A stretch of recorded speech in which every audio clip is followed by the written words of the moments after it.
we're going to be turning down the volume and listening to the voice within.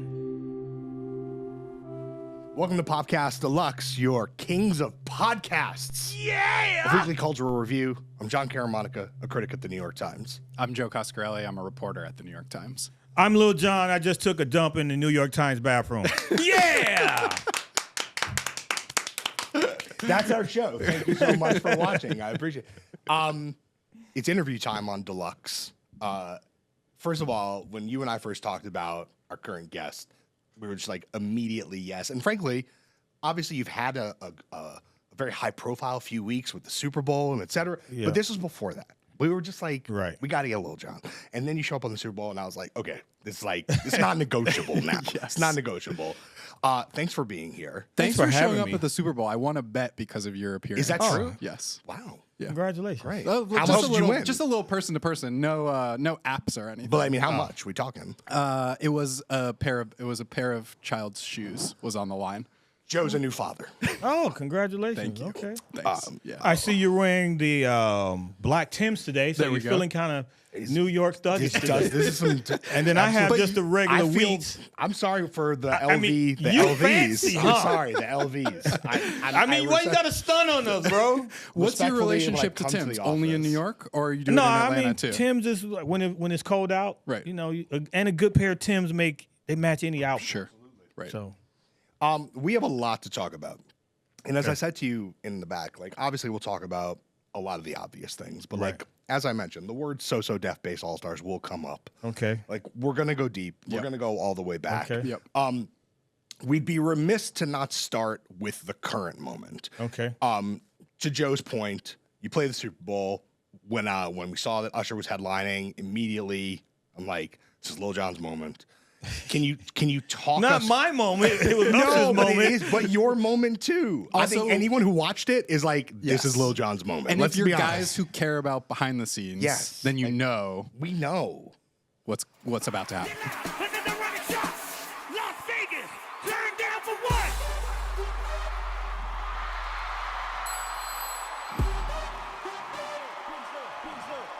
Peace up, A-Town down. Yeah.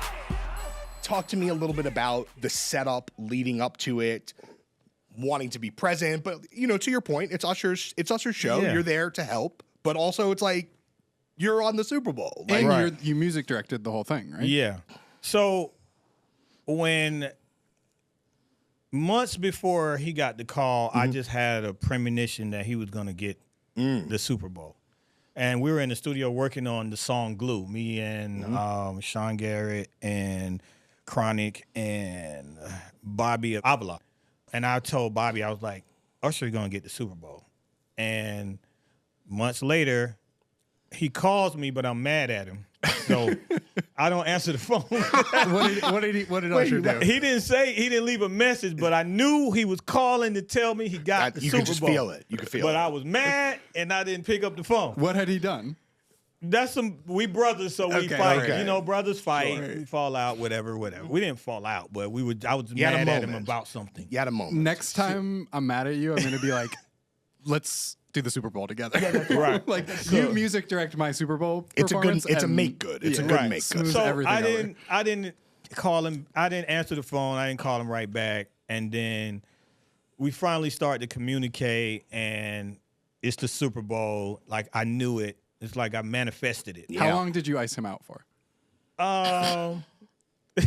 After the missed call. I'm not gonna get into that. No specifics. Okay. We talk later. All right, I'm in.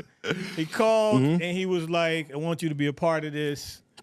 And then the conversation went from not just being a part of it from the musical direction sense, but to be performing in the thing. Or I don't know, I can't remember if all that happened at the same time or what. But I was just feeling blessed to get the call, because how many artists can say they've done the Super Bowl? Right.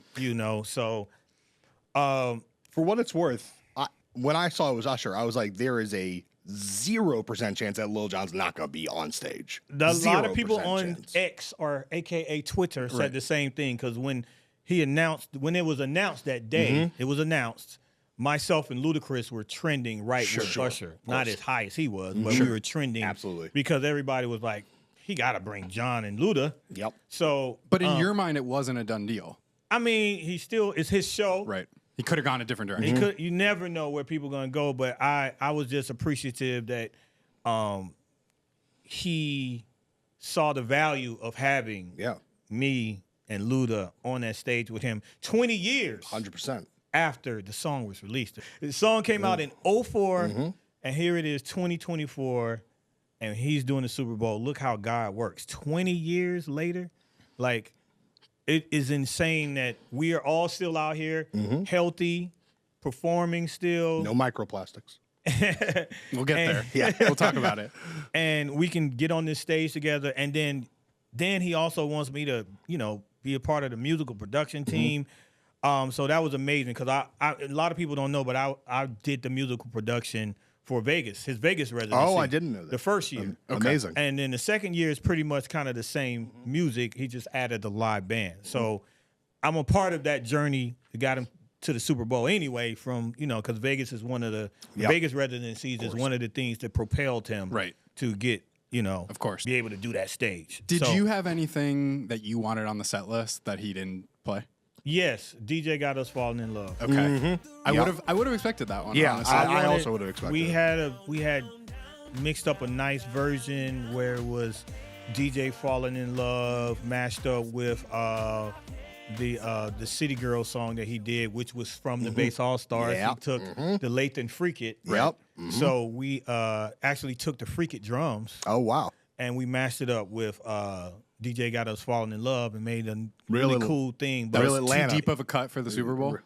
it was going to go into OMG, but the way he flipped OMG was a lot different than where we were, with the way we had it going from DJ to OMG. So, I mean, but, you lose something, but you add something in, like he added Superstar in, you know what I mean? He also had in You Remind Me. You Remind Me came out, so Superstar could go in. Sure. Okay. And then it was also like DJ couldn't necessarily work because of the time. Because we had, he wanted Bad Girl in there with her on the guitar. Right. And to let her do that solo, which is That an takes incredible 30 idea seconds, to let her do that solo into from You Got It Bad into Bad Girl. Yeah. That was Usher's idea. He wanted that from the beginning. So, I mean, I think it worked out. I think he gave the deep album cut fans something. Yep. He gave the pop fans something, the urban fans something. He gave something for everybody. Covered all the eras. Yeah, and I think it was an all around amazing show, and I was happy that he let my part stay in there. He thought you were on the the night cover. before, and he's like, No, "Sorry, because you got cut." we went a bunch of different directions at some point, but the fact that, like, from the first day, when I started working on the set with my partner, DJ Chronic, who was my right hand on this process, I knew I wanted to go turn down for I knew I wanted that to be the transition into because I've seen so many DJs on the turn down for what drop. Like, it's one, it goes into Dancing Queen or something. I'm sure everybody's seen that one. So that one that was in my head, and I was like, we just gotta, we always, as a DJ, use a good drop sets up the next song really well. So I knew that was the perfect way to set up. So the fact that I got my own little 45 seconds to shine, and then when we got to rehearsals, and they were like, "Yo, we want your stuff is gonna be like a mosh pit," and this is, I was like, "Wow, y'all making me look amazing," you know. And then when we got to really see it in the stadium in rehearsal, I was like, I couldn't see it, but people told me what it looked like, and they were like, "Your part looks crazy." So I mean, I'm just blessed to be there. I'm happy that he included me in all of those aspects, and happy that, shout out to Akman. I think it's Akman who's the creative director who had the idea for me to do that little turn down for what bit in that little crowd like that. Because even the camera work during your bit is different. We worked on that. That's what I'm saying. Like, it's very clear that they had a specific approach, knowing that you were coming in to change the energy. And you got a big close up. Yeah. Right? Yeah, it took a couple of rehearsals for them to get that right, because it wasn't right at first. But, I mean, that was a lot of work to get that right. And, that was a big energy change. And it felt like, okay, Now this thing about to turn up when I came out. Was it always going to close on Yeah? Was that? Oh, 100%. Yeah. Well, no. Yeah, I wonder how many different set lists iterations were there. It was over 100 something. Wow. Yeah. So it was when we put it together originally, it was Yeah at the end, but then at one point he wanted to. No, did he want to do? I forgot. No, it might have been always Yeah at the end. It was almost OMG was almost at the beginning though. Okay, as an opener. We had OMG at the beginning at one point because Usher was like he wanted to start off with more of a boom, you know. But then we went back to kind of how we had it. So you mentioned we're on the 20-year anniversary of the song. Yeah. But I have sort of like a contrarian take about Usher at the Super Bowl, which is when I think of Usher in 04, 05, 06, I think of Usher in that moment as actually the biggest pop star in America. Yeah. Not just biggest R&B star, biggest pop star. Those records were huge crossover around the world too. Pop hits, global. Yeah. I was almost like, why didn't Usher play the Super Bowl in 06 or 07? That to me seemed crazy in retrospect. Yeah. And I wonder, you lived it in that time. Were you guys looking at an opportunity like that and being like, we should be up there? That's us. I don't remember. I just remember not winning the Grammy. That was the biggest one. Sure. For Yeah specifically? For the album, for Confessions. Right. We won a Grammy for Yeah being best something collaboration, but it was the year, I think might have been the year Ray Charles died. Oh, yeah. And they gave it to Ray Charles.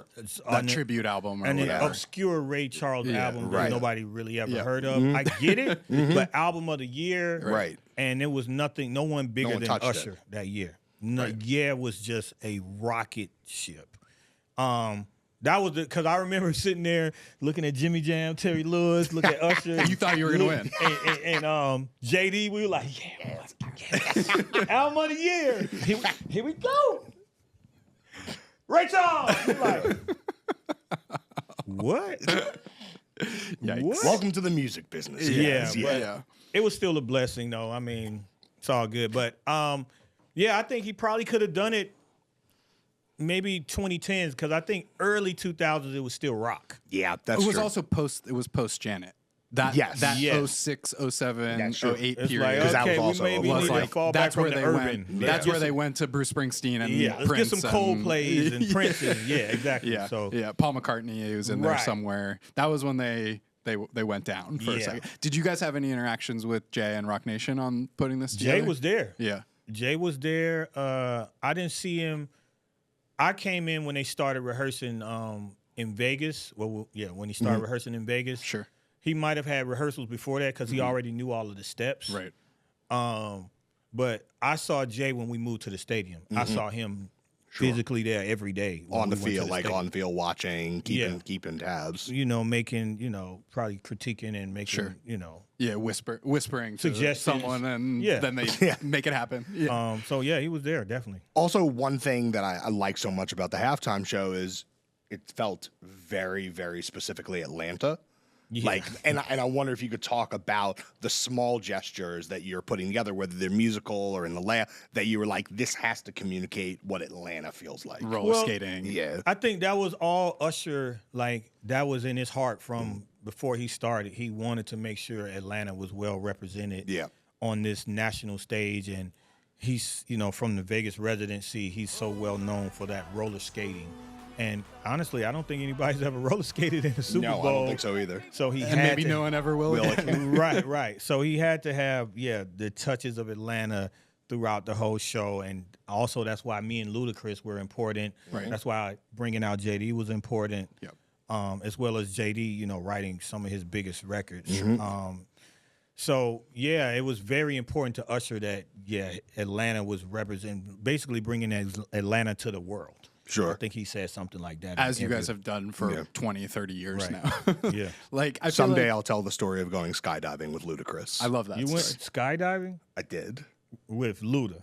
In the year You lying. 2001. No. That seemed like a story that's like real. somebody's lying, No, right? 2001. Have you seen the video? I've seen the. He's seen the video. What in the world is in that bag? What you got? Great experience right there. Easy landing, all of that. We was loving it. It was great.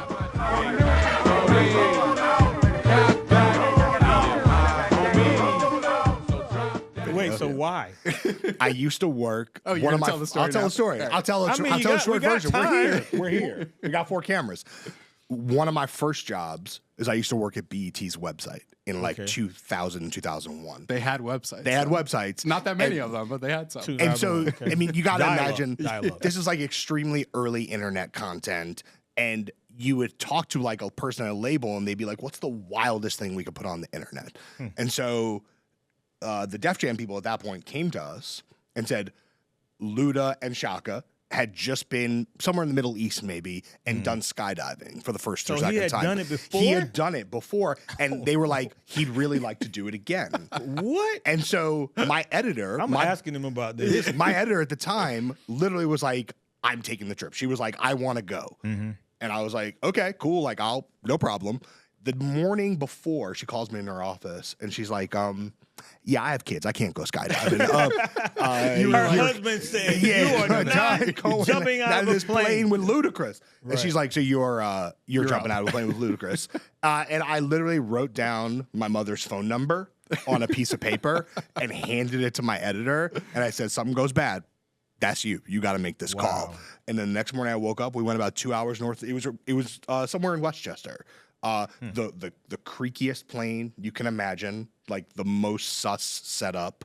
And I have video. Everybody gets a videographer. So it's like you're jumping, you're attached to somebody, and then there's a third person who falls before you, and they have a camera on their head.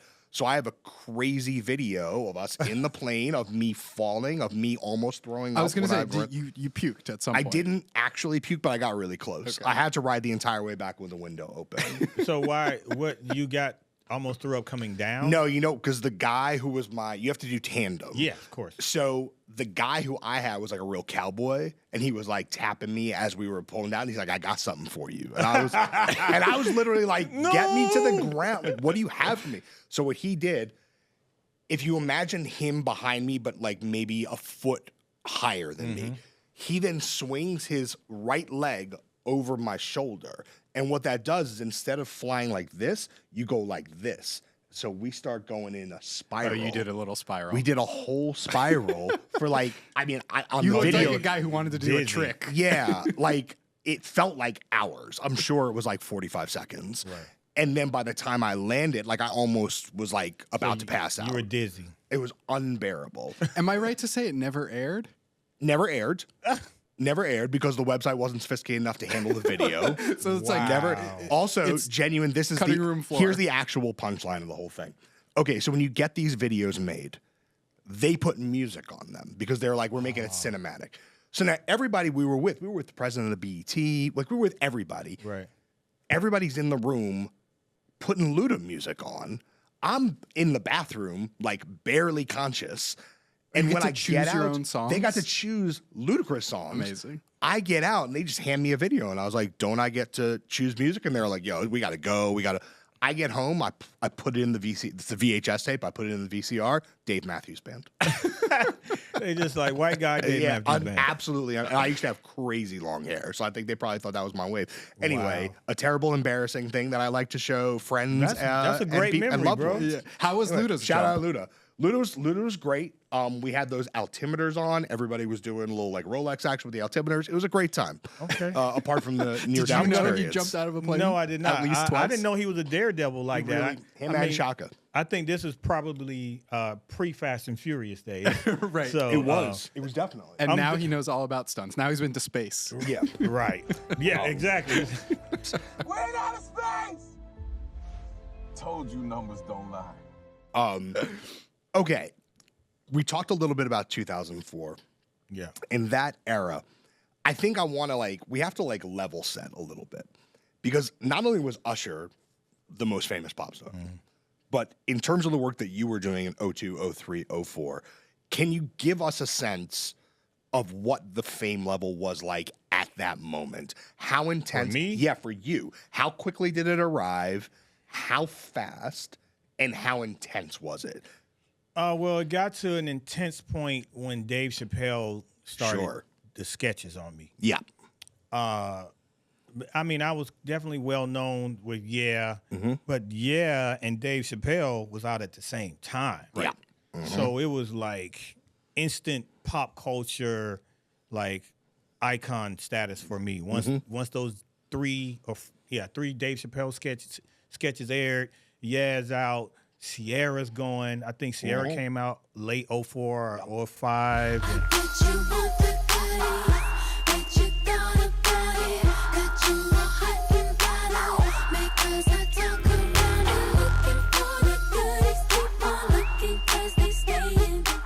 Low's around the same time. Get Low came out 03. Right.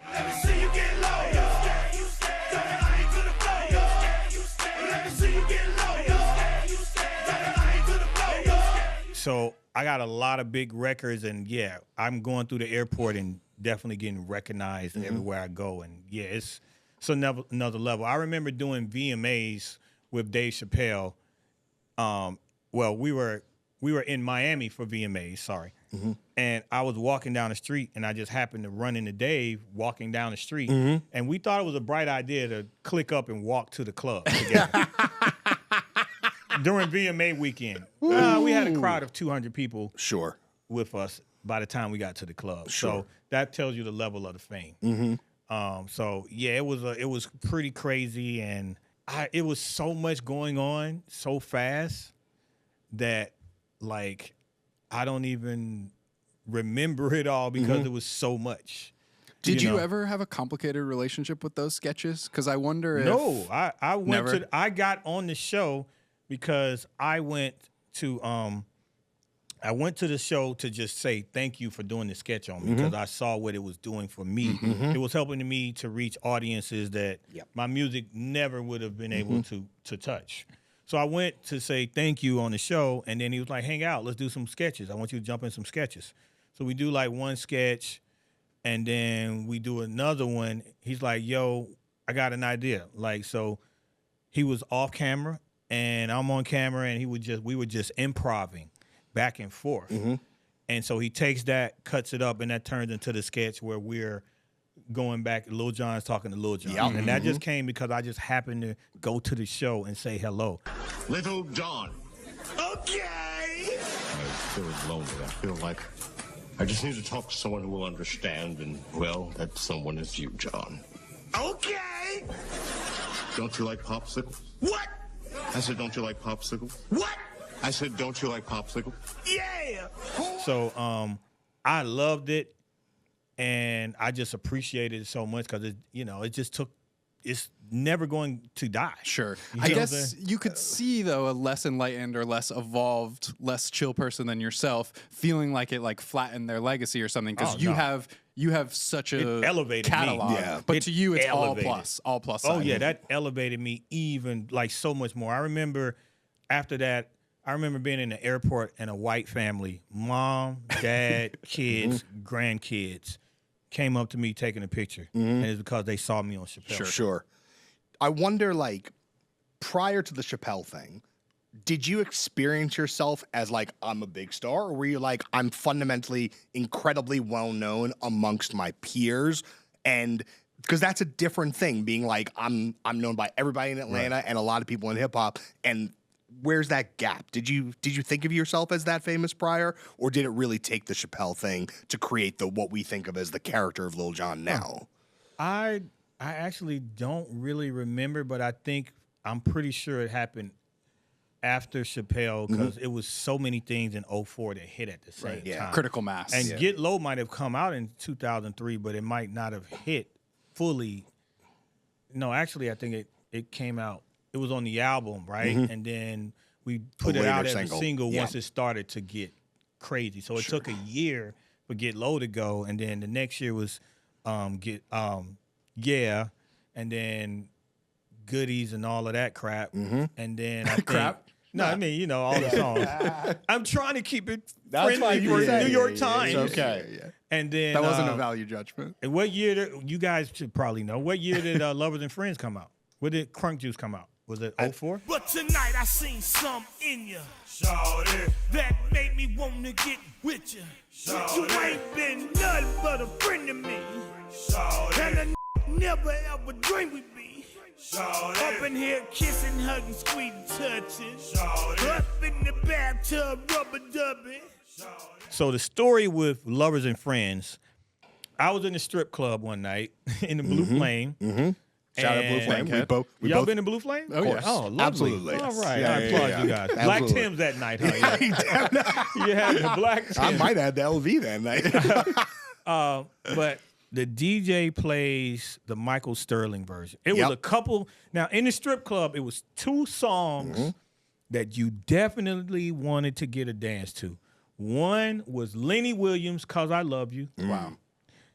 2 was Michael Sterling, Lovers and Friends. Wow. Come on, tell me again. Tell me again, my baby. That we'll be lovers and friends. We will be so much more. The DJ plays Lovers and Friends this night, and I'm just thinking, this is after we do Yeah, and I think I've done Red Light for Usher too.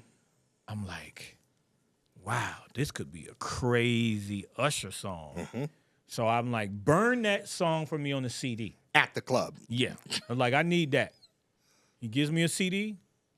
A couple days later, a week or 2 later, whatever, I give it to Usher. I'm like, bro, I think this is another one. Check it out. Check this song out. I don't think he ever listens to it. Confessions album is closed. It comes out. Right. Whatever. I'm in Miami working on Crunk Juice, my album Crunk Juice.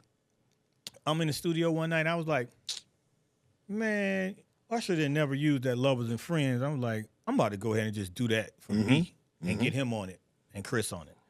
Now, mind you, most people would have thought, yeah, it was such a big song. Do another club song. Right. Me, for some reason, was like, nah, I want to go left. I want to go different kind of club song. I want to go totally opposite of what they're expecting, because I think this is going to have more of an impact, because that's going to be expected to do the club song. That's expected.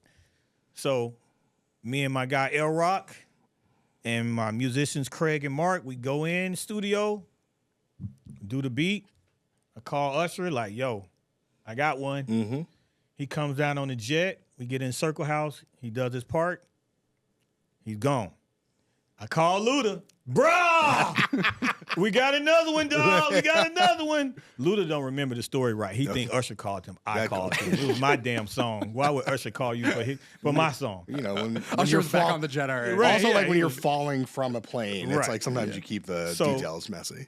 I get Luda on it, and I wait to do my verse after everybody else is done, because I'm like, this is going to be tough for me, because I'm not a rapper, and I want to really make sure I get the right character on the song, say the right things, and I wanted it to be catchy. That's why I got the Sade. So the Sade came from another song, since we want to get into history. Yeah, no, we're gonna do it. We had a song with Ubi called Nothing's Free. Not your boy. I ain't no toy. Don't play no games. Cause I ain't lame. And on the verses, I came up with the idea to do Sade's to give it something like an umph on those verses. So I figured, you know, that was an underground song. A lot of people didn't hear that. This is going to be a big record with this, with the follow up to Yeah, with me, and Ludacris and Ush. Like, let me put this Sade on my verse to give my verse something that the people can chant. You know, so do it. Rest is history. This song is the #1 rap song of the year without a video. And this is the time when you gotta have a video to go #1, and we get Billboard Rap Single of the Year without a video. Why didn't you shoot the video? Because Usher is a big, giant pop star. Luda's on Def Jam. And I don't think the labels really were looking at me as comparable to them. Interesting. And then it was just working out, you know, who this money, that money, Yeah, of course. all of that. So we never shot a video, but it's still #1 in the streets. huge. But I think what you just said really brings me to something that I always felt in that era, which is, look, we're talking the early 2000s. We're not that far removed from 90s hip hop in New York, 90s hip hop in Los Angeles, people thinking of hip hop still primarily as a coastal thing. Atlanta is just kind of like really starting to get a lot of national attention. Obviously, you've had Dungeon Family and everything happening in the 90s, Atlanta bass, etc., JD. But in that early 2000s period, you really had two separate movements coming from Atlanta. You had like what Outkast was doing as they were getting really, really big and really pop, and then you had what you were doing. Right, Crunk. And I wonder, did you feel that the people on the coasts at the labels were not giving you your due? Oh, 100%. You said JD. I think JD still to this day doesn't get as much credit as he deserves as an incredible songwriter and producer, and what he's done with Mariah, Escape, Jagged Edge, and everybody he's produced. Even what he did with Drew Hill. He took this song, a slow song they had, and turned it into a club banger. Like, so a lot of props to Jermaine. But yes, because I was doing crunk music and it wasn't radio music, people didn't understand it. I remember having to, like the DJs in certain states would understand it because they in the club. Right. I would have to like get the program directors to the or club. music directors to the club. Oh, wow. I remember Stephen Hill one time we were in spring break in somewhere, and me and AJ was real cool, and he got Steven to come to the club I was performing. I got Steven in a headlock and was holding on to him while I'm performing so he could feel the energy of the crowd. Sure. And I think after that night, Was he president of BET at the time? yes. He also jumped out of the plane with me and Ludacris. Wow. So he Full was circle. a believer after that, Right. but it's like you can't just listen to it on the radio and understand crunk music. But that's an Atlanta thing in general, is that Right. people didn't really start to understand until they saw it in the Right. flesh. Like, Right. take us back to where you even learned that, like early Atlanta club days. When were you first in the clubs? Like, take us back to like Phoenix and all that Wow. stuff. Yeah. Wow. Because you were there like as a teenager, right? No, Phoenix was early 90s. I was probably 20s. Okay, early 20s. Yeah. So I started, everybody's first strip club everybody's first club We'll get to the first Yeah. show. was this strip club in the West End. I Okay. forgot the name of it at the time. It's actually still open. Was it Montrese? I think it was a club called Montrese. It was a club in the West End. Deep cut. But you could be 15, 16 because they didn't serve alcohol. So this was like my first club experience. Okay. And then I don't remember what other clubs I went to, but I eventually made it to, I got the Phoenix. So the Phoenix turned into one of the quintessential clubs in the city because it was the first kind of big club that brought New York and other areas' talent to Atlanta. When Atlanta had typically been more about the bass and just kind of Southern rap. All booty shake stuff, Yeah, basically. like not all booty shake, but yeah, it was more Southern. Yeah. And this was the first club where you had the college kids from the AUC would come, and you just had more of a diverse. The drug dealers were there. The Magic City Girls was there. So you had all types of people, and we played a mix of. We didn't really play bass. We didn't play none of that, but we played all of the hip hop, dance hall. And this is like classics. in the mid-90s, kind of. Early 90s. Because This Biggie was- played Phoenix, I think. Yeah. Me and my crew, B&Me, we brought Biggie and Craig Mack to Atlanta. Oh, wow. On the that was when they promoting The Big Mac tour. Big Mac Yeah, tour. Biggie So- opening for and Mac that Wild. was because of me. I knew the rep from Arista, so I called her and convinced her to, say, "Hey, it's a radio date. Yeah, I'm on the radio because I'm on the radio, and then, but I'm not the music director. Right. I got a show on the radio, but I'm not. I can't get your record at it. So that turned into some drama. But we brought Craig and Biggie there, and yeah. So this was the club where ODB. It's a notorious story. ODB was there one night. We used to have Freestyle Friday. Okay.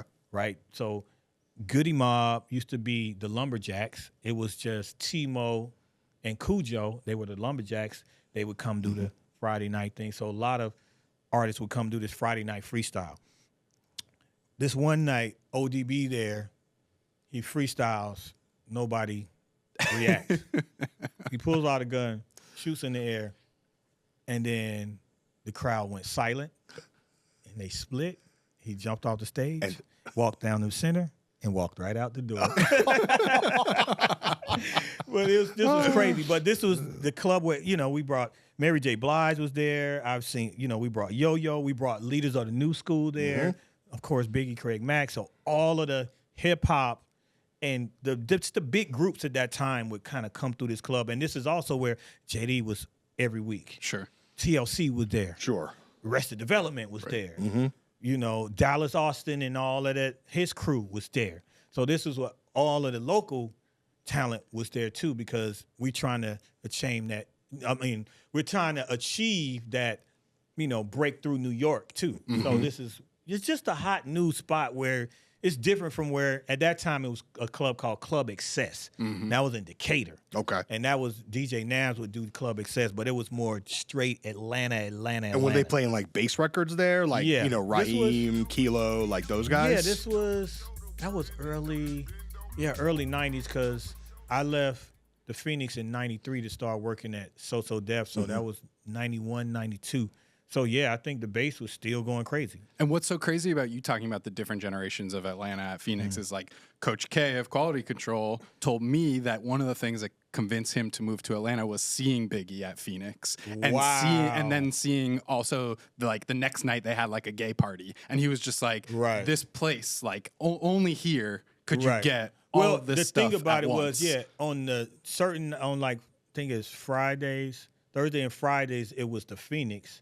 Then they had an alternate entrance, and the club, the name was Tracks. Oh, interesting. Tracks was the gay club and the house club. Sure. But just like the fact that all of that stuff could coexist in a place like that, like somebody who had their eye on the music industry and would go on to do the next couple generations of it. Like he's like, I gotta be here. I need to be where this kind of stuff is happening. Yeah. I wonder how much the bass music of that era informed when you started making records, because there's obviously a straight through line. Even if you listen to the earliest Lil Jon and East Side Boys records, those are closer to bass records. Like they're basically bass records. And then you pivoted in the early 2000s. But I wonder if you could talk about how that music felt as a young person in Atlanta. Did it feel like that was the end all be all? Like, we want to be bass stars. Like, we want to be in conversation with those guys. I mean, we still listen to Run DMC and LL Cool J. And I was a big, in high school, I was a big NWA and Too Short. Too Short, I would listen to Life is Too Short album every single day. Me and my boy Duck, he would take me home from Douglas High School. We would ride that Life is Too Short album every single day. So we were listening to E40, like we were listening to everything. So, but bass was the local music that was ours. That was ours. So, we didn't strive to be bass artists per se, but that was the music that was playing in the club. Sure. So when I became an artist by accident, I'm gonna be honest. Like, I didn't strive to become a rapper. It was only because when I was doing So Def Bass All Stars, A&Ring for the label. A&Ring, yes. First of all, 3 volumes. Volume 1, to my mind, one of the great albums of that era. Like so many hits on that record. So we get into your So Def Bass All Stars. So in doing So Def Bass All Stars, the first single was Player Poncho and Kizzy Rock and L.A. Snow. What's up? What's up? What's up? What's up? So the song did well in Atlanta and did well, kind of crossover with the Freaknik video. Oh no! Is that? Yeah. Actually, that might have been Freaknik. I think in the music video, it's Freaknik. I think it's Freaknik. Yeah, it might be. It might be Freaknik. I remember shooting that video too, but because I have a small cameo.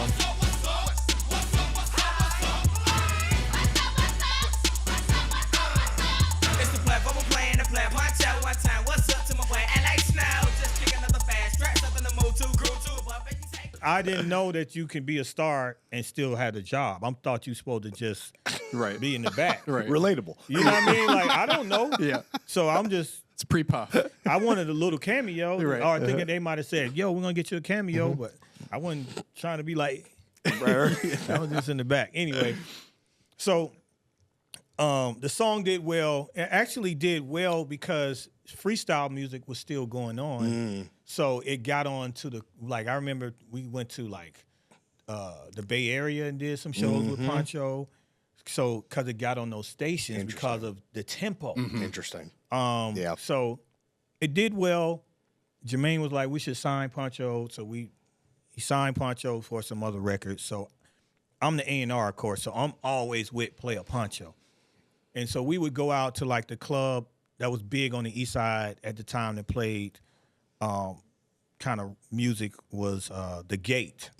So, we would all be in the Gate together. Poncho, and then all of his boys from the Decatur, the east side.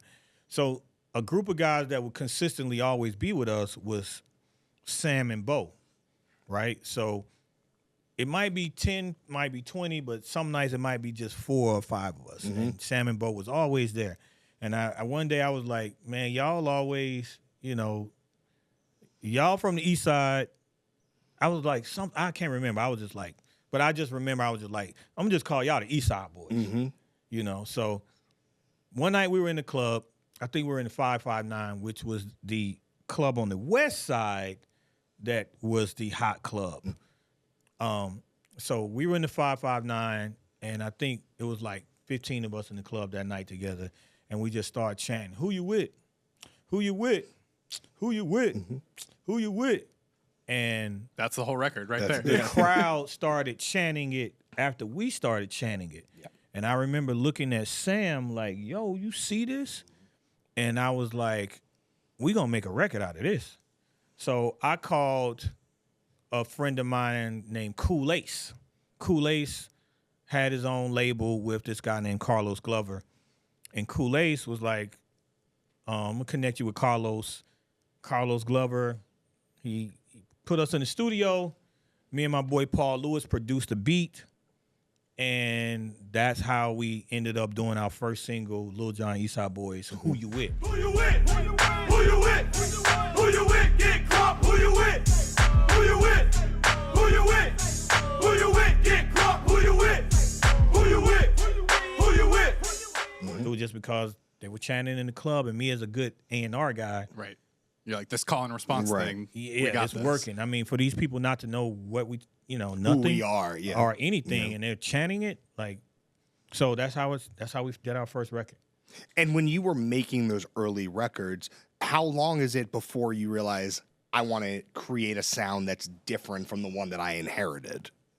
It wasn't even that. It was just like the Gate was the club where you would go hear 3-6 Mafia. Well, before 3-6, it was more Master P. It was Master P and 8 Ball and MJG were gods in these days, right?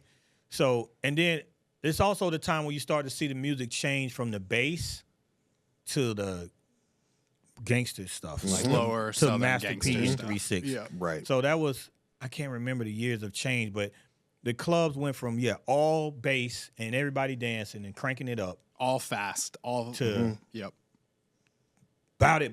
You know what I mean? And they was really into Master P and all of that. You gotta be body, cause I'm body. Third wall, Kelly, your projects, you know they body.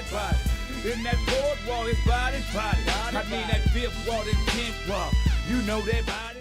But anyway, so what were we talking about? Well, we're just talking about like making that pivot from making bass records. So yeah, when we were in the studio, it was just kind of a natural progression. Like, so we did Who You With, right? I just wanted to get something out for the clubs in Atlanta to turn people up, to get people crunk. It turned into a hit. It took off because of Freaknik too. When Freaknik, I think it was 95, and the song was just playing everywhere in the streets, everywhere, and it blew up. And then the thing about Freaknik is people would come from everywhere. And then so they hearing this song, they take it back home. So it spread the song, and it turned into, got hot in Alabama and all these other states. So we had to do an album. So that's when on the album, bass is still kind of going on. So that's why we have Shawty Freak a Little Something and some other songs like that. But the musical transition was starting still at that time. You got one foot in each world. In that, it's kind of like, okay, we got this 95 BPM song that's turned up, And then, okay, we did the bass song. The bass song did well on the radio. And I think after this is what happened with bass music too. When we did My Boo, I was just gonna say it changed the dynamic of the music because then it was so freaking big that everybody now wanted to do a singing hook.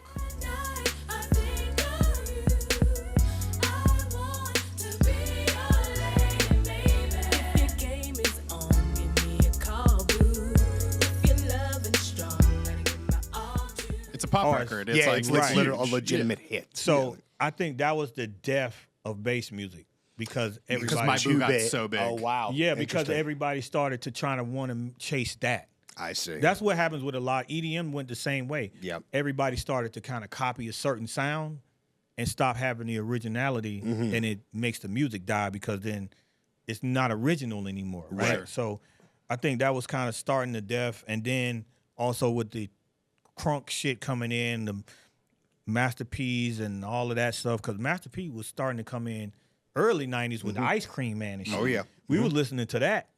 But then when that Bout It came, it just flipped the city upside down. And then, 8 Ball MJG and 3-6 Mafia and all this stuff started to come in. So the bass kind of faded out.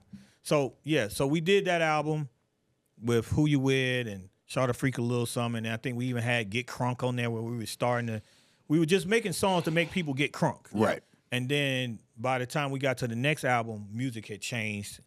And, I always, as a producer, want to grow every time I do a record because my producing is going to get better. I'm going to get better equipment. I'm going to learn the equipment more. I'm going to tighten up the sound. I'm going to have better engineering. I'm going to have better mastering for every project. So, the transition just kind of happened just, I guess, naturally from what it sounded like the first album to the next album and the next album. I just wanted to make it better and better and better and better. Talk about bringing punk energy into crunk. Can I add one thing to that? Which I feel like maybe in 03 or 04, we actually did a phone interview like 100 years ago. Wow. And you said specifically this. You were just like, I'm making punk music. Right. Like you said it back then. Like no one said it to you. Like, you.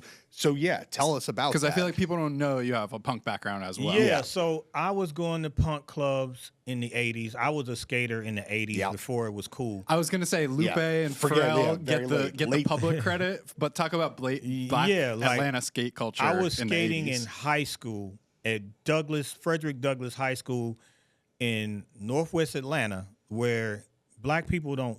What are you doing? Riding a skateboard? Why your hair look like that? Why you got those combat boots on? What did the hair look like? I had a little swoop. I had a little Pee Wee Herman kind of little swoop thing. But like, why you got this army jacket on? Why you got combat boots on? Why you dressed like that? Why you got that anarchy? What's that A on the back of your jacket? Like, where were you getting all those references how from? did you come to it? Skateboarding. Skateboarding introduced me to skateboarding. Honestly, opened my mind to other cultures, other music.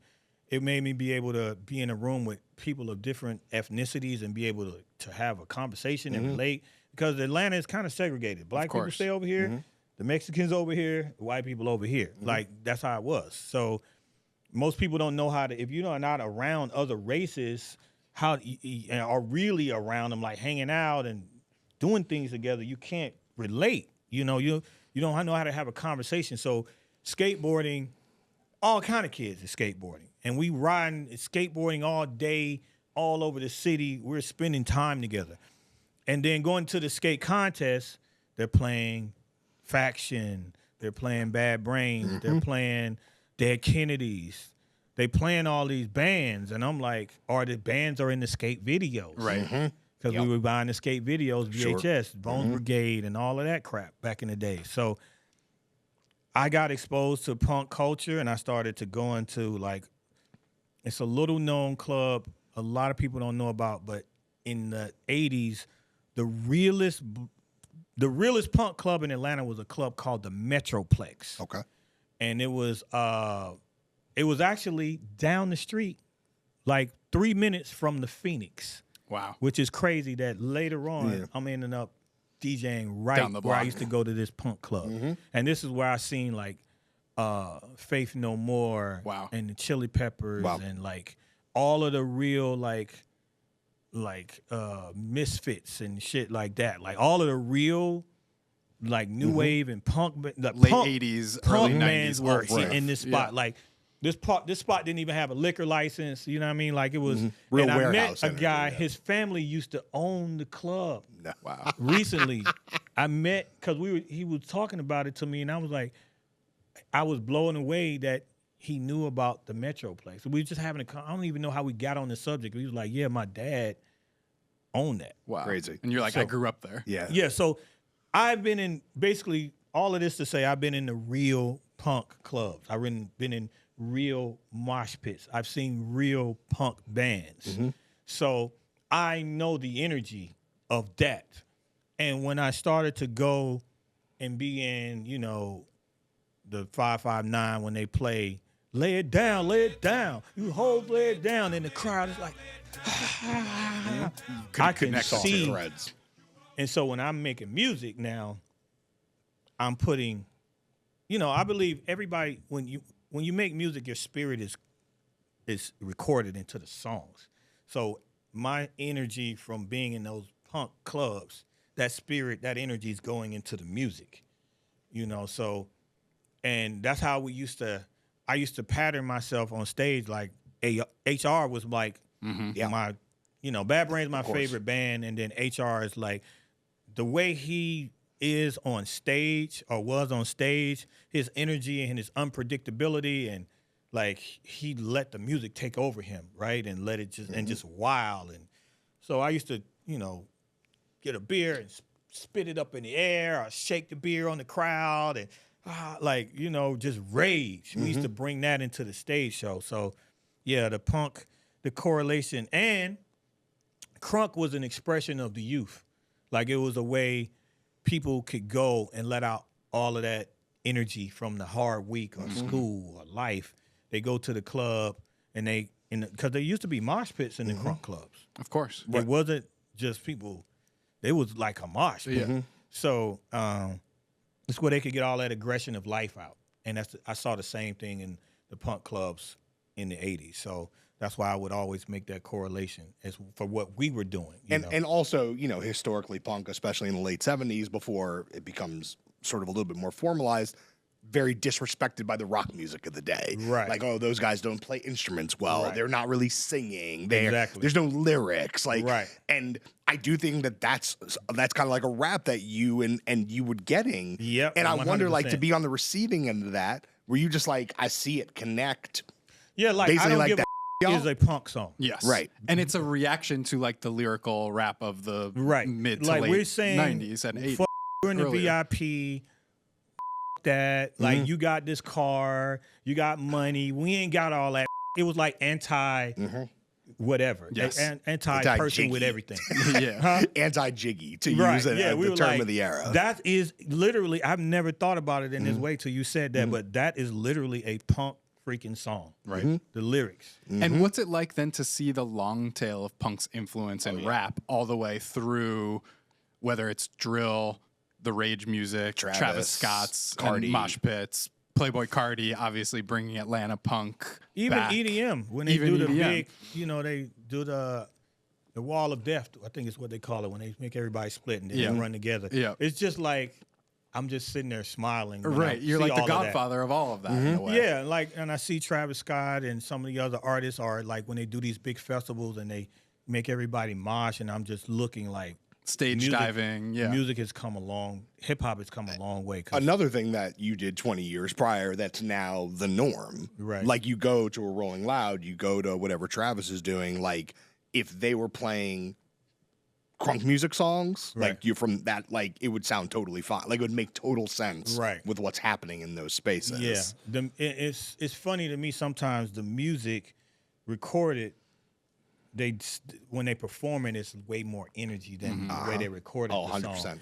song. And then they make the live show kind of match more with the energy of the crowd. But yeah, they got the crowd mosh pitting and they're stage diving and seeing hip hop artists climb up on a Yep. truss Uzi and stuff on- and yep. jumping off stuff. like that's all punk. And do you see a direct line between what you guys were doing in Crunk and like the sound of drill from Chief Keef on? I don't know. I mean, I think some of these artists you couldn't help but be influenced because we were the underground music of the early 2000s, and their older brothers, cousins, aunts were listening to this stuff. Like Crunk was big in every city. I remember being here in New York. We never did the tunnel, but we did a lot of other spots, and the music just used to, you know, this was at the time of Dipset, so they would play Dipset and they'd play my stuff, and the club is a wrap. Sounds like a great night. Great night. Perfect night. So it's like they had to get influence. I don't know. And there's connectors in the middle, like you think of someone like Waka, who's obviously influenced by your stuff. He said it 100%. And then Keef is looking at I think him Waka's told me his older brother used to listen to nothing but like makes perfect Crunk sense. shit. There you go. Yeah, it's all over Flockavelli. Like, and someone like Shawty Red, you know, the producer, has a through line between all of these eras he was of doing Atlanta. Drama, and then all the way up to Jeezy. So drama, yeah, he did live. That was a big Atlanta record. Of course. Yeah, I mean, I think it's definitely some influence there. I mean, I had my hand on the pulse of pop and underground culture in the 2000s. So it's hard to not be influenced, you know. Also, someone who brought you up recently, last summer, we interviewed Pitbull, and he said you are the person who was maybe the first person to say to him, you have to pursue rapping in Spanish. Oh, yeah. You can't just be a Cuban American who raps in English, kind of like with a little New York influence, but on a Miami beat. You have to lean into your heritage. Yeah. Tell us a little bit about that era, because that obviously paid off 100x for him. It's funny how we met. So I used to go to Miami. When I would go to Miami, I like to walk down Ocean Drive and then Collins. I like to walk down the whole street and talk to people, right?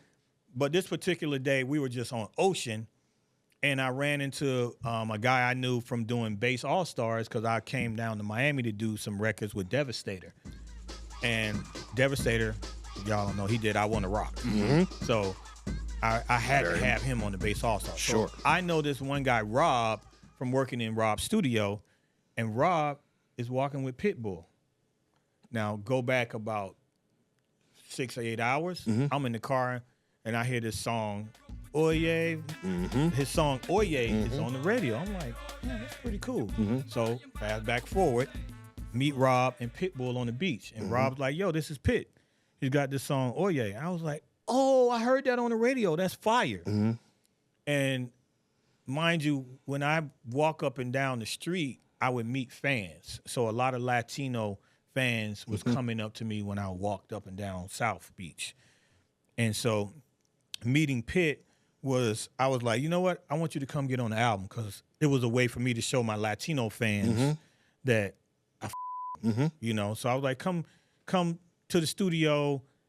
And I didn't have, you know, this just an idea that popped up when I met him. So go to the studio, I make the beat, and I'm like, yo, just rap on this beat. And, you know, whatever. So I think he said, is it track 18 he always says, or track 14? I don't remember. Anyway, so whatever track it was, he does it. It's on the album. It's just Pitbull's Cuban Ride Out. Get down the same way. Little John's from Swat, but this little Cubans from the county of Data. Pitbull's here to voice his opinion, and y'all gon' hear it. All up and down the east side. I'ma show y'all how dirty we ride. From that day, we linked up, and we just had a friendship that was kind of like unbreakable. We was always together. And when after Oye, I was like, you know, I ain't really heard nobody like you. Like, even though we had Big Pun, it was different. Right? And I guess I like the way his sound and how he rapped. He did his Spanglish. You know what I mean? Like, I guess it was just New Yorkers.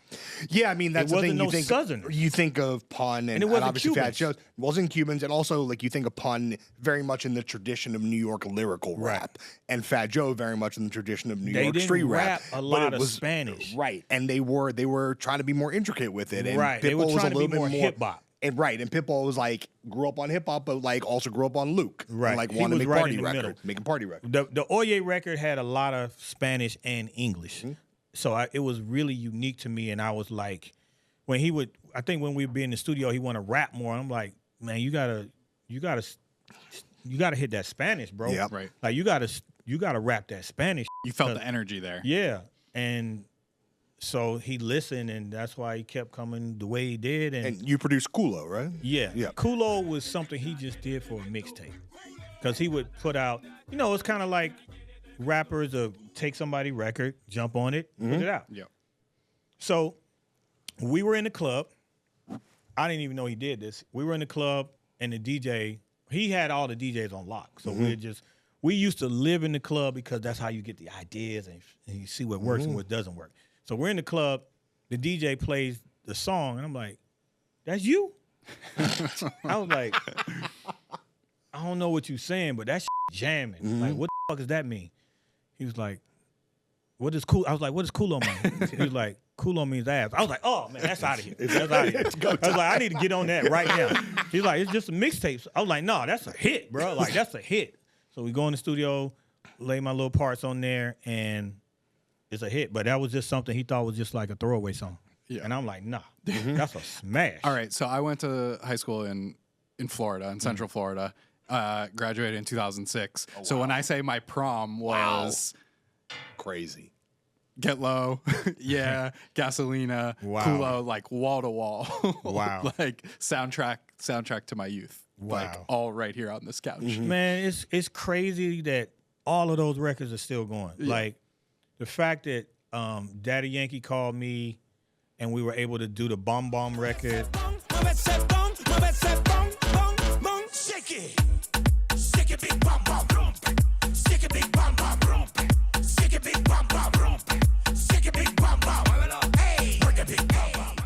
And then he went on a world tour, and I performed with him in like Colombia. It's like, and we hadn't really seen each other. First we did. Where did we perform first? I think we did Atlanta, then we did Colombia, and I might have performed with him 3 or 4 times. But the fact that we hadn't seen each other in 20 years, and I was the first one to put him on Summer Jam stage. Oh, really? Wow. Oh yeah, he did Gasolina with me and Pitbull. Wild. Early 2000s Summer Jam stage. Madness.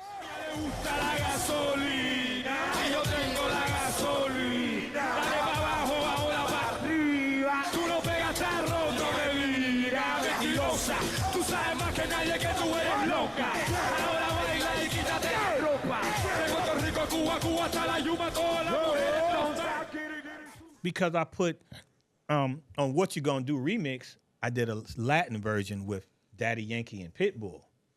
And Daddy Yankee murders it. So what we did was I brought him out Summer Jam. We did the What You Gonna Do. Wow. And we did Gasolina. Wild. And yeah. So you've nodded at it, but we've barely even talked about the sort of like third act of your career, which is the EDM era. Yeah. Like, how did you get pulled into that world, and like how did the EDM club culture of that peak compare to Crunk era? The previous ones you'd seen? Well, I think initially, how did it start? Did it start with LMFAO or it might have started with Pitt, because when we did the anthem, that was first.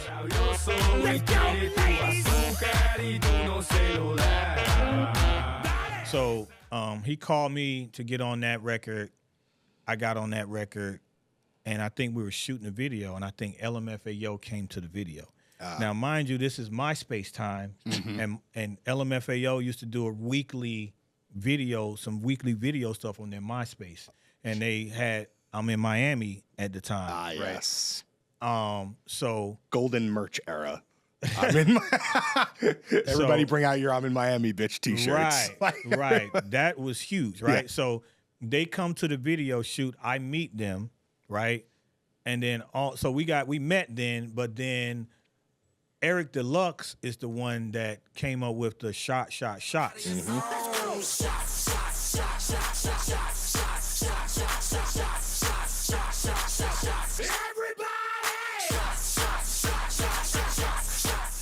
So they're in the studio in LA, and then they hit me like, yo, we got this record we think you'll be dope on. And then they sent it to me, and I listened to it. I'm like, oh my, I was in New York. I'm like, oh my God. I do the song in 10 minutes and send it back. And they like, And they go, oh my God, this is incredible. So through the anthem, then Shots, and then I met Steve Aoki. Sure. I think the first time me and Aoki met was I was in Miami for Winter Music Conference, and it was a party with Travis Barker on the drums. Always and Travis Barker. Always Steve drums. Aoki was DJing, and I got on the mic, and so it's all of us rocking like all night. And after that, me and Steve got cool, and then I went in the studio with Steve, and we did Turbulence. We hit turbulence.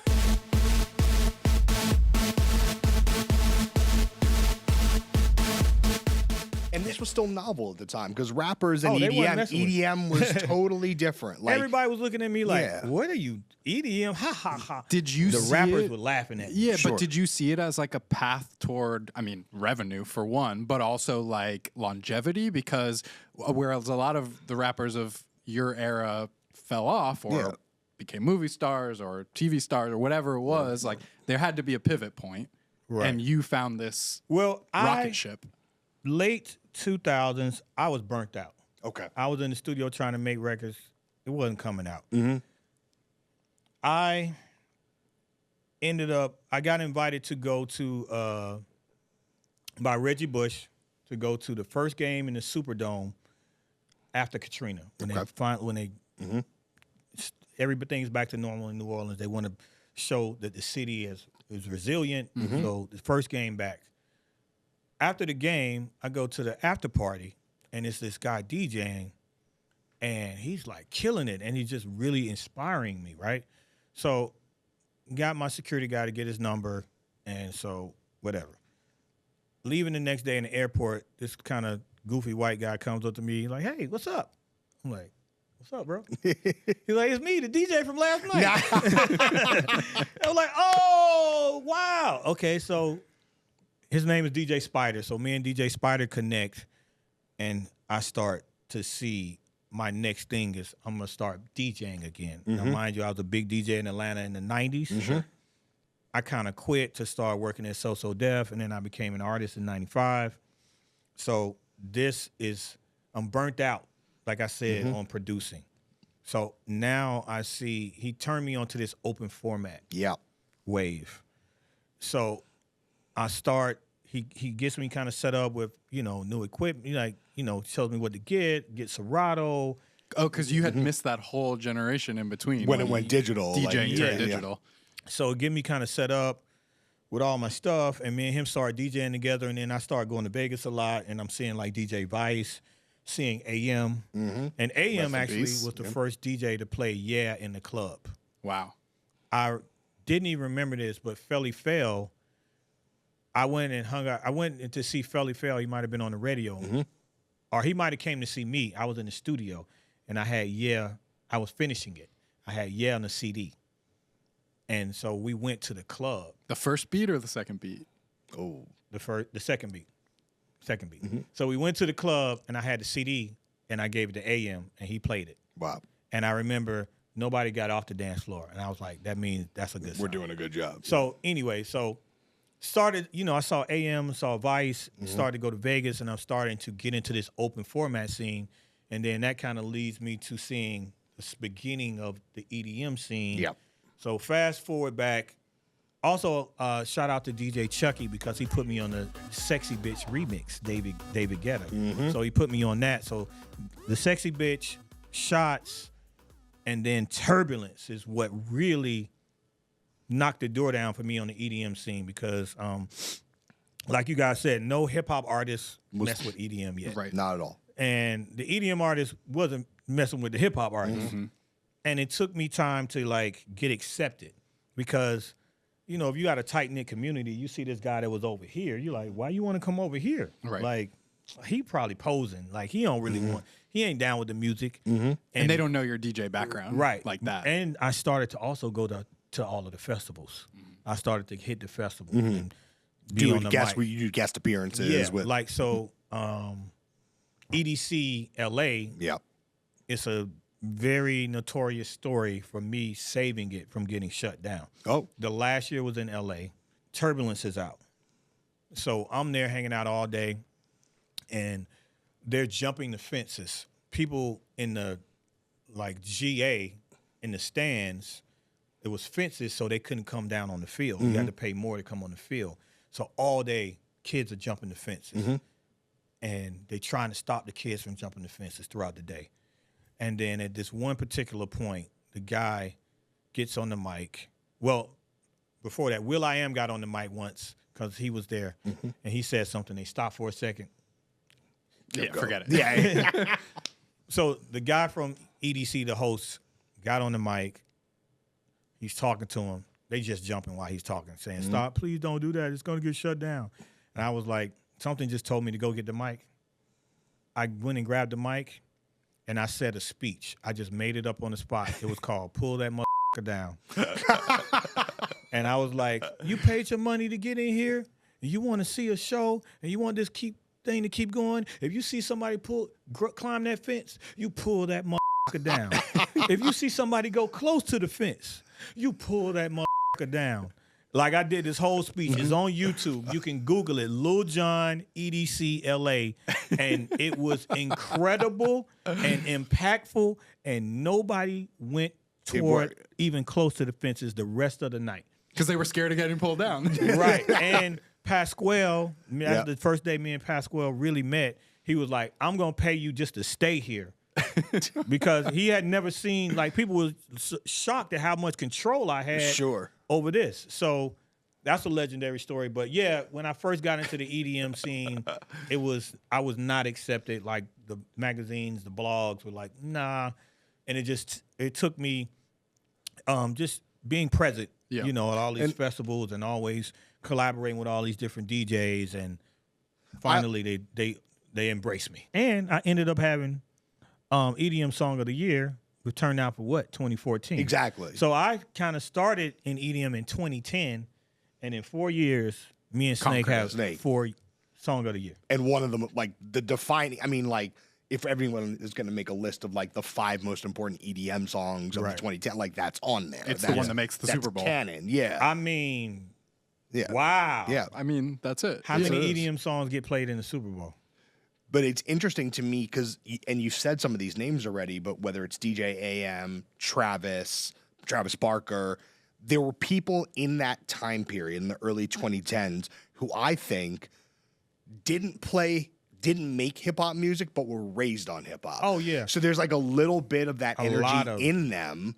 And they're like, okay, and then you come along and you have a punk background, but you DJ'd and you made rap records. Right. And so I'm sure they're looking at you like, he knows the same stuff I know. Right. Like we can find common ground, but that common ground was not in hip hop. It turned out to be in EDM. Right. Like Aoki started off as a hip hop DJ. I'm 99% sure. DJ Chucky started off as a hip hop DJ. Of course, AM started off as a hip hop DJ. Clubs in New York. Right? A lot of EDM DJs started off in hip hop. Because in the '90s, what was the hottest music? Right, hip hop. What is it about you as a person that's allowed you to jump from all these subcultures and eventually always be accepted? It was learning how to be accepting of other genres, people. If I wasn't a skater, I don't think I would be as open-minded as I am. And what got you into skating?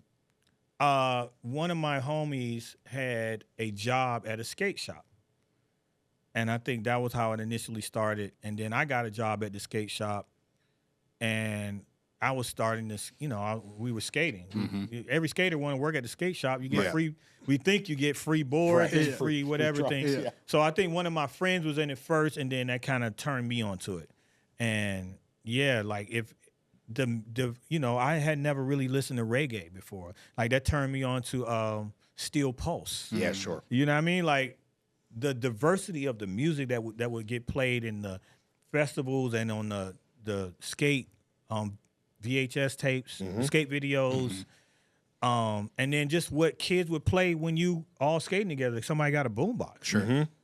So like all of that created musical diversity and opened my mind up to the big picture, the world, because you grow up in a certain community, you only know one thing, but my mind is open to so many other things. And, it started off with punk and, like reggae, but then it also turned into like new wave. Right. You know, Susie and the Banshees. You All know, the British and stuff, yeah. Love and Rockets. You know, I went new wave for a while. New Order.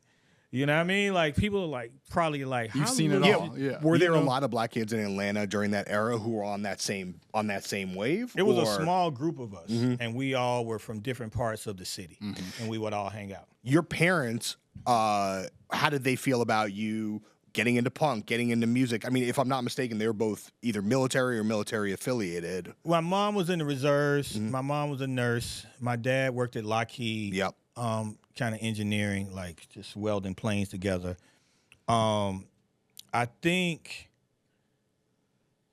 they didn't really understand it, but early on, my mother and father were like, I kind of lived in the basement. It was like basically like an apartment. Like I had a bathroom, kitchen area. We had it was a bar down there. It wasn't for me. My parents had did it with a big screen TV in the middle of it and a little lounge area. And we ended up having a little area where we could set up the turntable, so it was like a dance floor. So they would rather me hang out at home than to go places. So I think my punk era, my dad didn't really understand it, but he was accepting, you know. And then then I started to DJ, and he wasn't understanding that either. It's like, why you want me to take you to a record shop? What you doing with these records? And it's all these records, and you know, he didn't get it. And then I went through my Rastafarian stage in the early 90s when most, you know, it was the Tribe Called Quest and Jungle Brothers eras. So it was, you know, pro, you know, black and all of that. So I went through all of that, and he didn't get that either because I would have dreads come to the house sometimes, and he's like looking at them like Rastas, real Rastas. He's like, what are you doing hanging out with these guys? You kept them on their toes. Right. But then as they saw me like getting a job DJing, they were like, oh, okay. So he was figuring it out, and he's finding his path. Sure. And they really became accepting after they saw me actually working. And then I think also once I got to So Def too. Right. Got So Def and You had a business card. Yeah, I did. Yeah. So all of that, I think they were like, okay, he was just a kid finding himself. When you were at So Def, I'm actually curious because so much is happening in Atlanta at that time. It's such fertile territory. Was there anyone that you really wanted to try to sign but weren't able to get onto So Ludacris came to us, but I didn't hear it. I didn't see it. And I don't think we were the right place for him at the time. Sure. I don't regret that decision. I think JD might, but I don't think JD heard it either. So he came with the Incognito project, which is like his he first had one song. Okay. I think he had one song. And I don't think it was... Did you know him from the radio? Yes. Chris No, Love? Yeah. Because my partner, Empress Cersei, was on, it was Hot 97.5 at the time. So he was on the radio with Luda. Right. But yeah.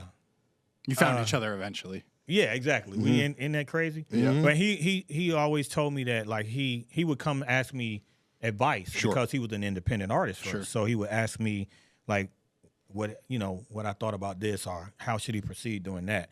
So and I actually got him on Bia Bia before we got the deal. I think he was already on it before I got the deal for with TVT. I'm pretty sure he was.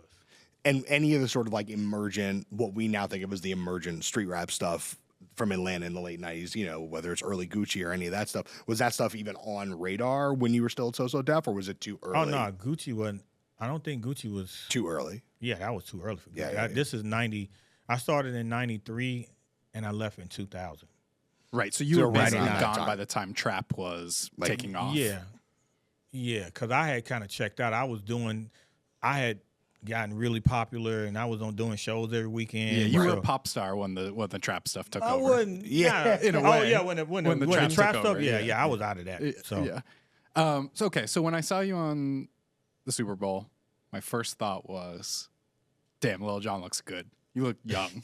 Tell us about your health journey, because we were talking a little bit before the show about you trying to eat right, you checking your water, making sure the water sourced correctly. When did you decide, all right, I have to look after my health? And also maybe the additional question on top of that is, prior to that, when you're living hard, you're living fast. Did it take its toll? Yeah, like how rough was that on you? Because fame is a physical challenge as much as it is like an emotional. I mean, challenge. it was a lot of tequila drinking and a lot of like, I would sleep in, sleep off the alcohol. Yeah. And, When you're the shots guy, you got to take the shots. yeah, that was the problem. Like you make a song called Shots, you always got to drink with people.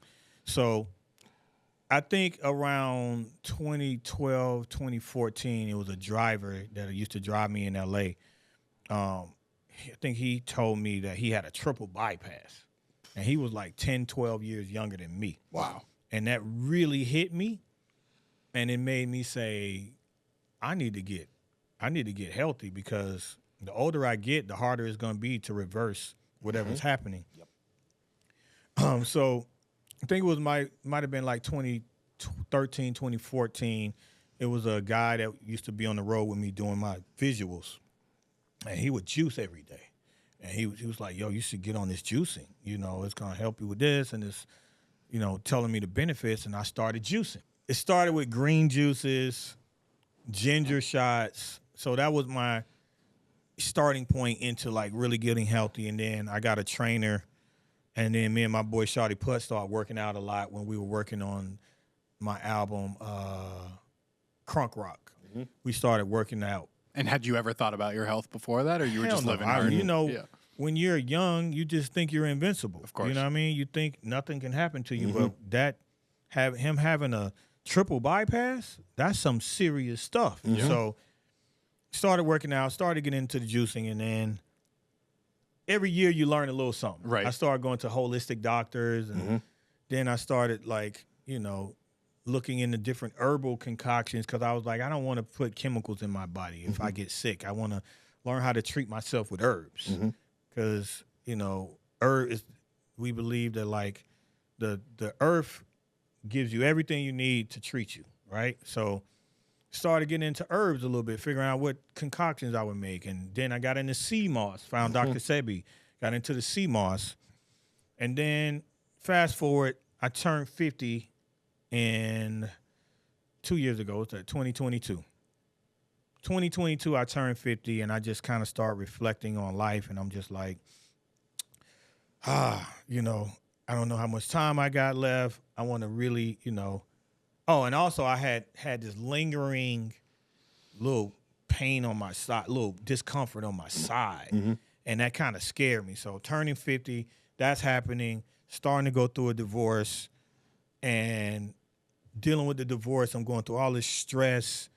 And so I start to say these affirmations and starting to meditate every day. I was going to say, when does the meditation come? So this is what kind of started the meditation. And I had to stop drinking because of this thing on my side, because when I drink, it gets more agitated.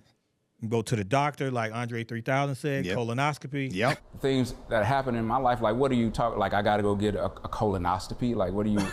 what do you rap about? Colonoscopy time. 50. Find out, do blood work out, because I'm scared it's my liver, so that's why I immediately stopped drinking. And then I find out it's not my liver, it's just some irritation in my gut. So I'm like, okay, so all these lifestyle changes are happening, and the meditation, starting to meditate every day. I would go outside every day and give thanks to God for being alive, and drink some tea. And I have a pyramid on my back patio, and I would sit in my pyramid, meditate, drink my tea, and start my day. And around this time, I talked to my good friend Doug Davis and my attorney, and I'm telling him, what's going on in my life. And I'm like, I kind of want to do some meditation, like sleep music and stuff. And he was like, I know a guy that's in that space. So he introduces me to Kabir Sehgal, who is the producer of the album.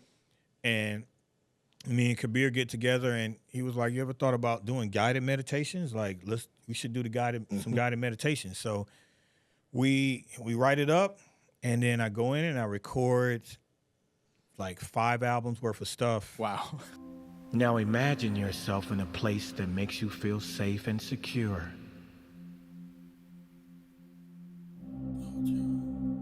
I'd like to welcome you to Total Meditation. It was really great for twofold. One, because it was a way that like I could offer something to help people. Like music is great. Music helps you escape. Yeah. But this is gonna help people deal with things that are stress in their lives. Deeper than rap. Help them to get some conclusions or to get past things or to deal with whatever issues, right?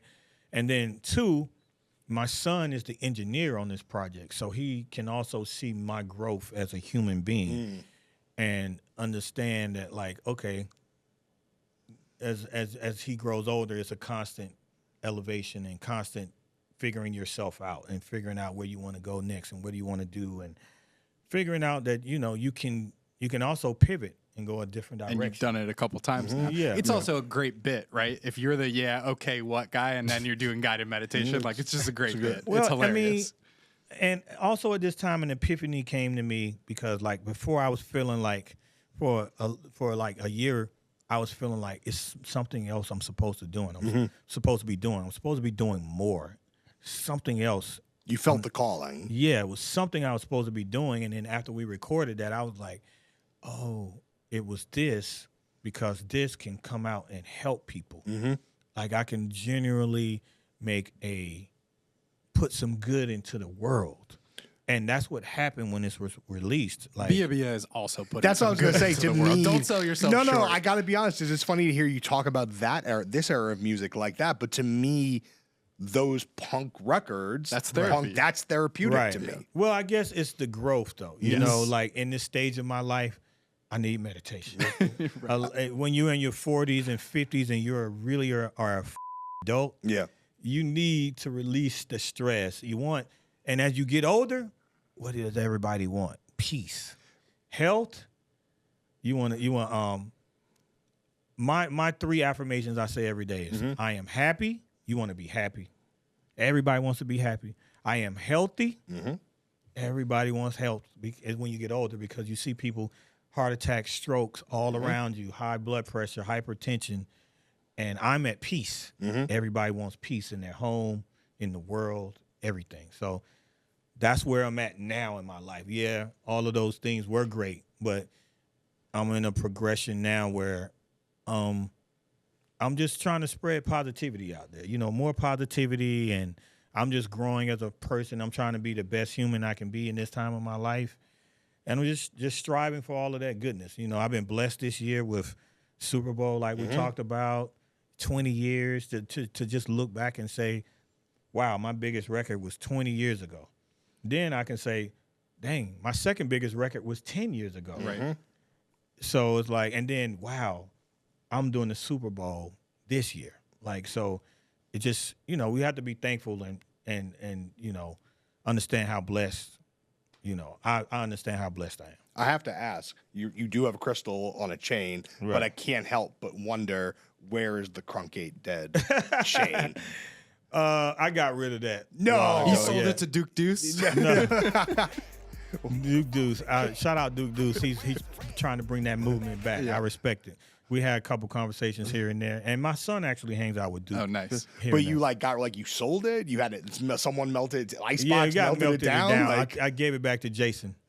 Jason of Beverly Hills. He created. But hey, it was in the Guinness Book of Records. It's forever locked into history. All right. Fair enough. I want to know, what is the ultimate pinnacle for an Atlanta rapper, and is it Super Bowl? No, or is it getting your photo on the airport when you the welcome sign? Oh yeah, when you are on the escalator. Oh, and coming up at Hartsfield Jackson. Man, I'm not gonna lie. That's the saw Luda, you know, he has his chicken and beer restaurant in the airport. In the airport, yep. So I think he was on there, and I saw JD on there, and I was like, I got to get up here too. This is what I'm saying. I was looking at it like, I know, you know, JD's done his thing. JD's done his thing, but I think my character is recognized around the freaking world.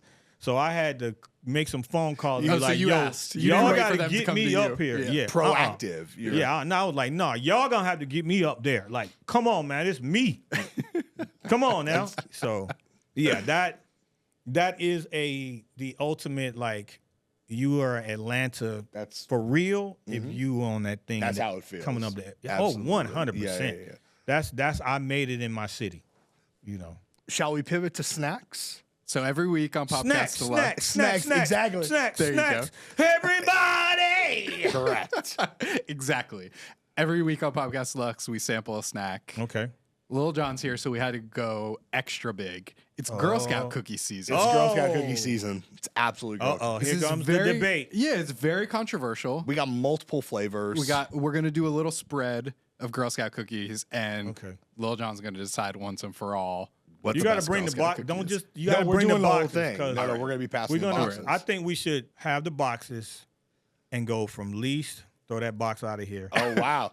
Oh, To you want to do number like one. a live, almost like a live vote, like a Yeah. live, live cut. um, Live cut. yeah, live, let's do it. bracket. It's March Madness. Yeah. Okay. Because I It's mean, Girl Scout cookie March I know Madness. what my favorite Girl Scout cookie is. Oh, you already know. Come on, we've been eating Girl Scout cookies all All our right, life. fair. So here's the thing. I got a Unless selection. it's some new flavors. All right, There's so we at got least some new one. flavors. Okay. I didn't do the full spread. I have 6 of them, Okay. and I have some old classics, and I have some new faces. Okay. And Let's do it. We'll go there. Let's do it. So one of the great innovations in Girl Scout cookies is the girls in my neighborhood put up flyers with a QR code. It's QR codes now. Wow. So I hit the QR code and just order. And then order they from just show the up at the phone, house? And then they just show up at the house. Like a certain kind Smart. of delivery service Like- that they used to have in the 90s and Okay. Like 3 days. I It was see like you. 3 I days see you. shipping, easy. Wow. And imagine the amount of boxes that these girls are Oh, they turning moving using a them. QR code. Oh, this is Yeah, because drop you can shipping. order like, and everybody's used to buying things in bulk. Yes. now. Absolutely. So they It's probably just gonna get- buy like. So I just Pieces. went off the top of my head, picking what Great. spoke to me. All right. Right. So we got Let me see. Yeah. the Samoas, of Let me course. see. a classic. Okay. I All don't right, think it this used to I be think like is that. a relatively new one. I didn't look it up. These are called Adventurefuls. These are brownie with caramel and sea salt. This is like Sounds great. New That new sounds- generation. Yeah, that sounds like some LA. Right, a little season, a little sprinkle. with caramel and sea sprinkles. salt. I'll sprinkle that on there. All right, we got the Dosey Dos. It's oatmeal and peanut butter filling. I remember those. Classic. Classic. Yeah. All right, let's see. Another classic. We got the Tagalongs. These are the chocolate covered peanut butter. I do want to say in advance, I want to apologize to all Girl Scouts because we are going to be ruthless, and if I don't like them, They don't Right. make the cookies. it doesn't matter. They just push move them. them. Yeah, some I just want to be very corporation now. clear. I just want to be Yeah, very they clear. just move them like drug dealers. That's fine, but I'm just letting them know With the QR what's going to be code. good and what's not going to be good. All right, Thin Mints, the number one Obviously. seed coming in. Thin Mints is number one.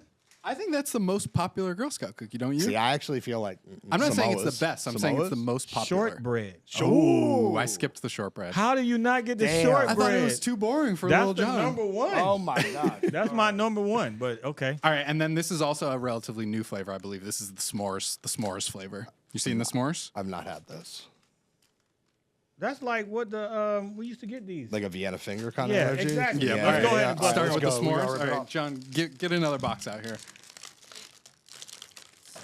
Y'all making me mess up my diet. That's all right. Cheat day. it's Cheat cheat day on day. Popcast Deluxe. Smell that. Yeah, though. yeah, we do the gotta smell. Let's do the smell test. Yep. You like that? Whoa. Okay. Smell that. It's lightly artificial. I will say it's a lightly artificial smell. I mean, I understand. But it smells pleasant. It smells when you pleasant, open but it. It's a like- nice marshmallow. Yeah, nice yeah. marshmallow scent. Lightly artificial. I've crushed a pack of these in Really? years past. Not this year. So it's vanilla and Oh, no, and chocolate. Got it. that's kind of busting. I ain't gonna lie. Right? It's really good. I'm gonna be honest. I don't love the thickness of the cookie. You think there's too much It's cookie? too much cookie. Take another bite. Nah.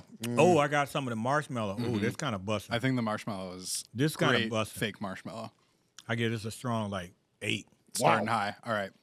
That's pretty good. It's a solid 8. I'll too. give it an 8.5. Y'all are wilding. I think it's a great It's like cookie. a 4.5 to 5. Bro, Wow. it's buzzing. Y'all wilding. Wow, that's crazy. Actually wilding.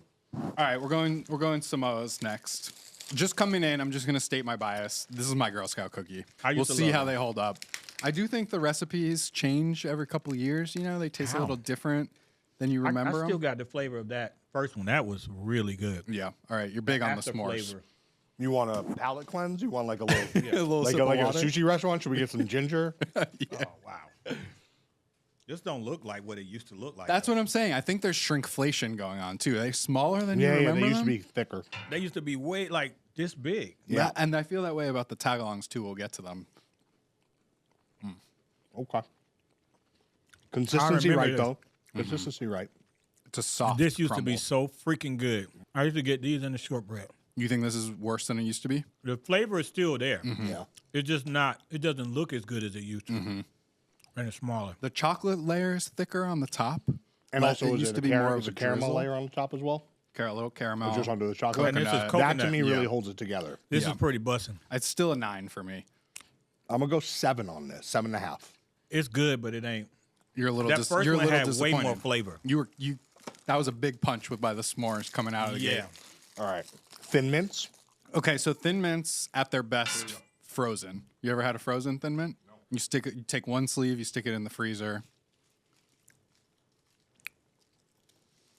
I remember these too. It smells a little like toothpaste, right? Can't help it. Trash. Trash. Wow. Thin Mints are trash. I don't like Thin Mints. It's like your grandmother's candy. It's like, you know what it is? Like them Andes candies. You remember the little like rectangle joints? It's like those. This reminds me of, when I take a bite of that, that reminds me of plastic on furniture and mothballs in the closet. Wow. It's Coming out specific. strong That's against Thin Mint. grandma's house. All right, so what's the score? 0. Wow. That's a grandma's. I'm sorry if you like the Thin Mints, but that is some old people shit. I don't disagree. I feel like in the 80s there was like food that was like meant to be snack food but was not actually that sweet or not. That's what this is. This is like a holdover from that era. But you know what Thin Mints has to me is repeatability. You can eat like 10 Thin Mints in a row. Nothing about too that that's cardboardy. appealing. It's too cardboardy. That's not a snack. Wow. It's mint. Wow. When is mint? When do you Mint eat chocolate chip ice cream? No. No. All right, I'm still going. Absolutely not. 7.5 for No. Thin Mints. 7.5. No, You out of your mind. No, that's like a Trash. That's a 4. That's a 4 at best. I've never heard somebody hate on Thin Mints like I this. tell you what, you take that to bingo, they're gonna give you 10 out of 10. Wow. You take that to Rolling Loud, Yeah, they're gonna run you up out of there. Yes. It's true. 100%. Kids today would not stand for a Thin Mint. Hell no, it's terrible. All right, number 4, and this is my bias. This is probably my cookie, the peanut tag butter? along. Tag along peanut butter. So I'm gonna take 2 because I know I'm gonna I want think 2. I get Unless they screwed with it. All right, but did these also shrink? They seem smaller. Everything is smaller. Yeah, or Everything maybe is we're smaller. bigger. Are we we bigger? just larger? Yeah, I mean, The box seems the I'm same definitely size. bigger for the It's record. true that I'm the definitely boxes bigger. seem the same size. The smell is right.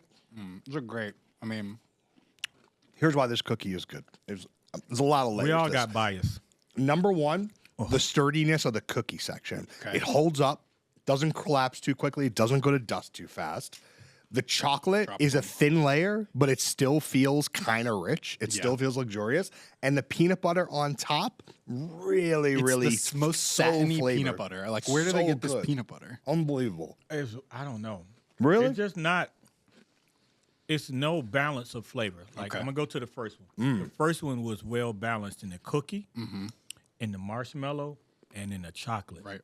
All I taste is peanut butter, and it's like super rich. Like maybe I don't eat sweets that much anymore, Right. and it's like It's true. It's too We're intense. blowing up your taste buds. Yeah. Because It you're is not into intense. the It processed is intense, sugar. but I like that it's different.